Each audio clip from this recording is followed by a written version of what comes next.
Friends, ಇವತ್ತು evening ಸಾಂಬಾರ್ಗೆ ಮುದ್ದೆ ಜೊತೆಗೆ ಕಾಯಿ ಬಜ್ಜಿ, ಹಸಿ ಕಾಯಿ ಬಜ್ಜಿ ಅಂತ ಮಾಡ್ತಿದ್ದೀನಿ. ಇದಕ್ಕೆ ಬೇಕಾಗಿರೋದು, ಇದು ಹಳ್ಳಿ ಕಡೆ ಮಾಡ್ತೀವಿ, ಅಂದರೆ ಈವ್ನಿಂಗ್ ಟೈಮ್ ಬೇಗನೆ ಯಾರಾದರೂ ಗೆಸ್ಟ್ ಬಂದರೂ ಬೇಗನೆ ಆಗುತ್ತೆ. ಇದಕ್ಕೆ ಬೇಕಾಗಿರೋದು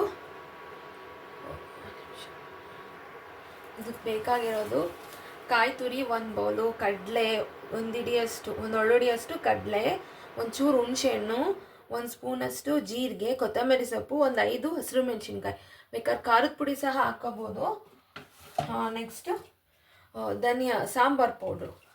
ನಾನು ಸಾಂಬಾರು ಪೌಡ್ರು 1.5 ಸ್ಪೂನಷ್ಟು ಹಾಕ್ತೀನಿ. ಇದಕ್ಕೇನು ಕಾಯಿಸೋದು ಎಲ್ಲ ಮಾಡಬಾರ್ದು. ಹಸಿ ಬಜ್ಜಿ ಥರ ಇದು, ಹಸಿ ಬಜ್ಜಿನ ಥರ ಇದು ಹಳ್ಳಿ ಕಡೆ. ಜೀರಿಗೆ,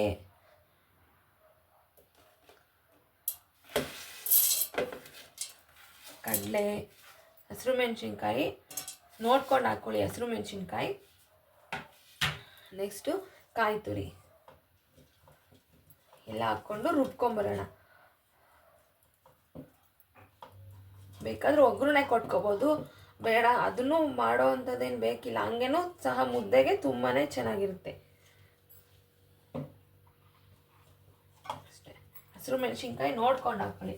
ಅದು ಇವತ್ತು ನೆಂಚಿಗೆಗೆ ಬಾಳೆಕಾಯಲ್ಲಿ ಬೋಂಡ ಬಜ್ಜಿ ಮಾಡ್ತಿದ್ದೀನಿ. ಇದನ್ನು ರುಬ್ಕೊಂಬರೋಣ. ಉಪ್ಪು, ರುಚಿಗೆ ತಕ್ಕಷ್ಟು ಉಪ್ಪು,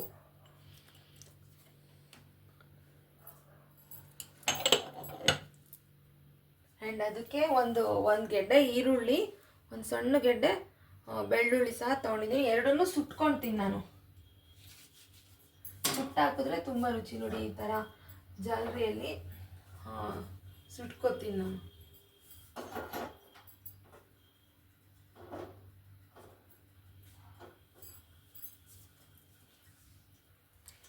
ಮುಂಚೆ ಎಲ್ಲ ಒಲೆಯಲ್ಲಿ ಸುಡೋರು, ಒಲೆಯಲ್ಲೂ ಸುಡ್ಬೋದು. ಈ ಥರ ಸುಟ್ಟರೆ ತುಂಬ ರುಚಿಯಾಗಿರುತ್ತೆ ಬಜ್ಜಿ.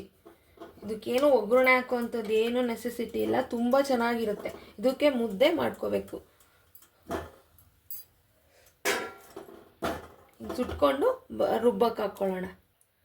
ನೋಡಿ, ಇದಾಯಿತು. ಈಗ ರುಬ್ಕೊಂಬಂದೆ. ಹೀಗೆ ಬೇಕಾದರೆ ಒಗ್ಗರಣೆ ಕೊಟ್ಕೋಬೋದು ನೀವು, ಹಾಗೇ ಚೆನ್ನಾಗಿರುತ್ತೆ. ಯಾವಾಗಲೂ ಒಗ್ಗರಣೆ ತಿನ್ನೋ ಬದಲು ಈ ಥರನೇ ಒಂದ್ಸಲ ತಿಂದರೆ ನೋಡಿ ಚೆನ್ನಾಗಿರುತ್ತೆ.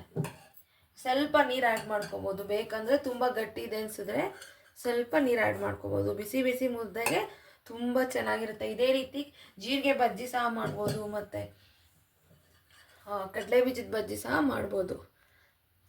Thank you for watching my channel.